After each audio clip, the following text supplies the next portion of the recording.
महाराष्ट्र विधानसभा चुनाव के लिए 20 नवंबर को वोट डाले गए और अब एग्जिट पोल भी आ चुका है। इन एग्जिट पोल के आंकड़ों को लेकर जो पोल पोल्स के नतीजे दिख रहे हैं उसमें महाराष्ट्र में महायुति सत्ता बरकरार रखती दिख रही है।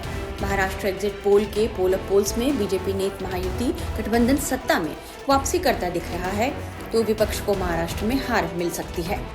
Times now JBC Mahayuti BJP गठबंधन को 159 और एमबीए कांग्रेस गठबंधन को 116 सीटें और अन्य को 13 सीटें मिलने का अनुमान जता रहा है। एग्जिट पोल आने के बाद अब महाराष्ट्र में सीएम फेस को लेकर मारामारी शुरू हो गई है। विधानसभा चुनाव के नतीजे आने से एक दिन पहले महाराष्ट्र में नए सीएम को लेकर प्रेशर पॉलिटिक्स भी चालू है। बारामती में एनसीपी अजित गुट के चीफ अजित पवार को भावी मुख्यमंत्री बनाए जाने को लेकर पोस्टर लगाए गए हैं। अजित बारामती से ही विधानसभा चुनाव भी लड़ रहे हैं, तो बीजेपी से देवेंद्र फडणवीस इस पद के लिए बड़े दावेदार बताए जा रहे हैं, जबकि अभी मुख्यमंत्री होने की वजह से एकनाथ शिंदे का भी इस पर बड़ा दावा बना हुआ है। अजीत पवार का पोस्टर लगाने वाले पुणे के अजीत पवार की एनसीपी के लीडर संतोष नांगरे ने क्या कहा है, ये पहले सुन लीजिए। अजीत दादा ये जो है एक मास लीडर है महाराष्ट्र के, और उनका काम हमेशा बोलता है। वो काम जो करते हैं, जो बोलते हैं वही काम करते हैं, और महाराष्ट्र के डेवलपमेंट के बारे में बोलते हैं। अदर पार्टीज के नेता है वो महाराष्ट्र में जो काम करेंगे, करने वाले, उसके बारे में बोलते नहीं है। वो सिर्फ बोलते हैं, वो भावनिक साथ इमोशनल बातें करते हैं। लेकिन अजीत दादा ये जो है, देखिए कभी भी दादा जब बात करते तो दादा जो काम किया है, जो काम करने वाले हैं उसके बारे में बात करते, तो उसकी वजह से सब कार्यकर्ता है, राष्ट्रवादी के नेता है, युवा वर्ग है, उनको दादा का ये जो प्रतिमा है वो भाती है। उसके लिए दादा हमारे लिए सब कुछ है। हमें लगता है कि दादा अगले मतलब इस बार मुख्यमंत्री बने, उसके लिए शुभेच्छा के तौर पे हमने ये बैनर लगाए। ये भी कहा गया कि दादा जीत नहीं पाएंगे बारामती में, क्योंकि दूसरा जो कैंडिडेट है वो भी पवार परिवार का है। उसको लेकर क्या कह रहे हैं? नहीं, पिछली बार लोकसभा चुनाव में उन्होंने बारामती करके लोगों ने ये किया था कि ऊपर सुप्रिया ताई जाएगी और महाराष्ट्र में अजित दादा रहेंगे। वैसी ही बात बारामती के मतदाता करेंगे, ऐसा हमें विश्वास है। कितने मतों से जीतेंगे आप लोग? दादा कम से कम 1 लाख मतों से, वोटों से जीतेंगे, हमें विश्वास है। उधर महाविकास आघाड़ी खेमे में भी मुख्यमंत्री को लेकर बयानबाजी शुरू हो गई है। कांग्रेस नेता नाना पटोले ने कहा कि महाराष्ट्र में कांग्रेस के नेतृत्व में महाविकास आघाड़ी की सरकार बनेगी। ट्रेंड से ऐसा लगता है कि कांग्रेस को ज्यादा सीटें आएंगी और कांग्रेस के नेतृत्व में सरकार बनने जा रही है। देखो, जो कुछ भी रिजल्ट आए हैं, आने वाले हैं, उसका जो हमने कल वोटिंग के बाद हमने लोगों से पूछा, कार्यकर्ताओं से पूछा, अलग अलग एजेंसी से पूछा, महाराष्ट्र में महाविकास आघाड़ी की सरकार आएंगी, ये क्लियर हो चुका है। और हम 25 तारीख को महाविकास आघाड़ी सरकार बनाएंगे। 23 की रात तक सब हमारे कैंडिडेट जो चुन के आए हुए हमारे साथ आएंगे और 25 को हम लोग सरकार बनाने का दावा करेंगे। उधर नाना पटोले के इस बयान के बाद महाविकास आघाड़ी में दरार देखी गई। पटोले का बयान शिवसेना उद्धव ठाकरे गुट के संजय राउत को रास नहीं आया। राउत ने कहा कि महाविकास आघाड़ी सरकार बनाएगी, लेकिन सीएम कौन होगा यह एमबीए गठबंधन सहयोगी तय करेंगे। मैं इसे स्वीकार नहीं करूंगा और कोई भी नहीं करेगा। नहीं, मैं ये नहीं मान लूंगा और कोई नहीं मानेगा कि महाविकास आघाड़ी की सरकार हम बैठकर तय करेंगे। अगर नाना पटोले जी ने ऐसा कहा है और नाना पटोले जी को कांग्रेस हाईकमांड ने कहा है कि आप मुख्यमंत्री बन रहे हो, तो राहुल गांधी, प्रियंका, सोनिया, खरगे साहब ने इस प्रकार से ऐलान करना चाहिए। बिटकॉइन वाले मामले में सर, ये बिटकॉइन वाला बोगस है। वही शिवसेना प्रत्याशी साइना एनसी ने कहा है कि नाना पटोले और संजय राउत के मुंगेरी लाल वाले हसीन सपने कभी पूरे नहीं होंगे।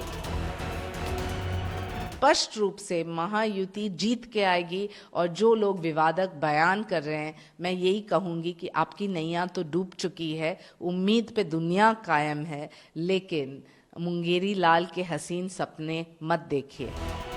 इधर कल होने वाली मतगणना को लेकर अलग अलग पार्टियों में बैठकों का दौर भी चल रहा है। 159 से आप सहमत हैं हर्षवर्धन? निश्चित तौर पर मुझे कोई भ्रम नहीं दिखता। और आपको लगता है देवेंद्र फडणवीस सीएम बनेंगे?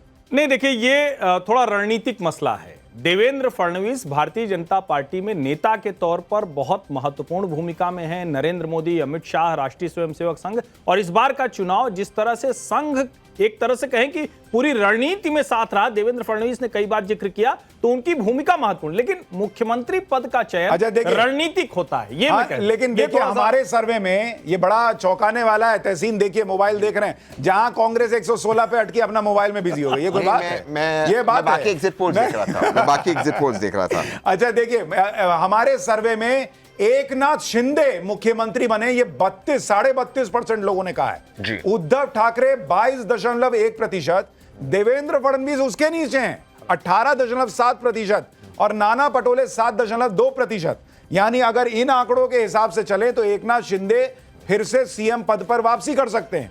लेकिन खुद अमित शाह तक कह चुके हैं कि भाई वहां पर सीएम बाद में डिसाइड होगा, और अगर बीजेपी सिंगल लार्जेस्ट पार्टी है तो फिर बीजेपी का सीएम बनना चाहिए। अब आपको दिखाते हैं कि किस पार्टी को कितनी सीट है महाराष्ट्र में, जरा वो तस्वीर देखिए। 159 जो बीजेपी गठबंधन का आंकड़ा है, इसमें खुद अकेले बीजेपी को 95 से 105 सीटें आ सकती हैं। शिवसेना शिंदे गुट को 33 से 37 सीट आ सकती है, और अजीत पवार की जो पार्टी है वो कहां फिर जा रही है आप समझ ही सकते हैं। उनका भी बता ही दीजिए, 95 से 105, 33 से 37, यानी मात्र 18 से 21 सीट पर अजीत गुट जो है वो सिमट सकता है। ये तस्वीर दिख रही है। सिद्धार्थ भाई, अगर आप सिंगल लार्जेस्ट पार्टी हैं जो एग्जिट पोल कह रहा है, तब भी एकनाथ शिंदे सीएम होंगे क्या?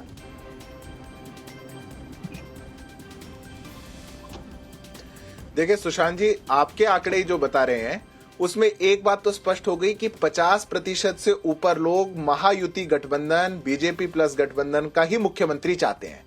अगर 50% से ऊपर लोग ऐसा चाहते हैं तो कहीं ना कहीं जो आंकड़े आप सीटों के लिए कह रहे हैं वो भी बहुत अच्छे और उससे बेहतर ही होगा, क्योंकि 50% से ऊपर का ओपिनियन एक बहुत बड़ा होता है। पर मुख्यमंत्री को लेकर के हम लोग पहले ही अपनी स्थिति को बिल्कुल स्पष्ट कर चुके। हमारे तीनों गठबंधन के साथियों के शीर्ष नेता, भारतीय जनता पार्टी का पार्लियामेंट्री बोर्ड, ये बैठ करके तय करेगा कि हमारा मुख्यमंत्री कौन होगा। हम वैसे भी सुशांत जी, आप इतने लंबे समय से भाजपा को और राजनीति को कवर कर रहे हैं।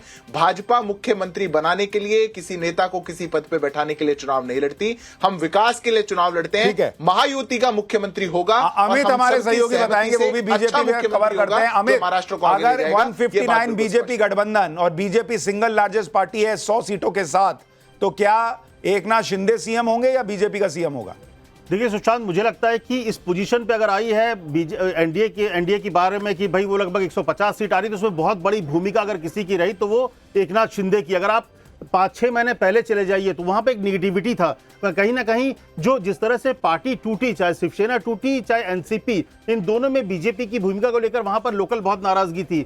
लेकिन धीरे धीरे जिस तरह से एक सामान्य जो ये एकनाथ शिंदे की, अगर आप भाई ये लाडली योजना सब तो बात की बात है, लेकिन जिस तरह से उन्होंने उनकी एक मुख्यमंत्री के तौर पर जमीन पर जुड़े हुए उनकी भूमिका थी, उन्होंने एक पूरे एनडीए को लीड जिस तरह से किया, मुझे लगता है कि आज ये अगर पॉजिटिविटी जो एक निगेटिव थॉट के साथ एनडीए को लिए जा रहा था करीब 7-8 महीने पहले, 6 महीने पहले, उसको पूरा पॉजिटिव में बदलने की एक जरा रिएक्शन हमारे महाराष्ट्र के रिपोर्टर से भी ले लेते हैं। शिवानी, एग्जिट पोल कह रहा है बीजेपी गठबंधन की सरकार। आप जब जमीन पर रिपोर्ट कर रही थी, कवर कर रही थी इस चुनाव को, आपको लग रहा है ये आंकड़ा 159 तक ही जाएगा या उसके ऊपर भी जा सकता है, उसके नीचे रह सकता है? सुशांत, बात करें अगर आंकड़ों की तो ये साफ तौर पर जो आंकड़ा हम 159 का दे रहे हैं वहां तक एनडीए अलायंस जो है वो पहुंच सकती है बीजेपी को लेकर। लेकिन 2 महीने पहले महाविकास अघाड़ी यानी कि विपक्ष के लिए एक बहुत बड़ा खेमा बचा था कि विपक्ष की सरकार आने के बेहद बड़े बड़े चांसेस थे। लेकिन जिस तरीके से एनडीए की पॉलिसीज लॉन्च हुई हैं, स्कीम लोगों तक पहुंची हैं, ये बिल्कुल साल 2019 के चुनाव वाला एनडीए का दाव था कि उस समय भी आप देखिए कि 8 महीने पहले स्कीम्स को लॉन्च किया गया, 2 महीने पहले लोगों को मुनाफा मिला और रिजल्ट के तौर पर एनडीए की सरकार बनी। देवेंद्र फडणवीस को एक बड़ा फायदा उस समय भी भाजपा को मिला था।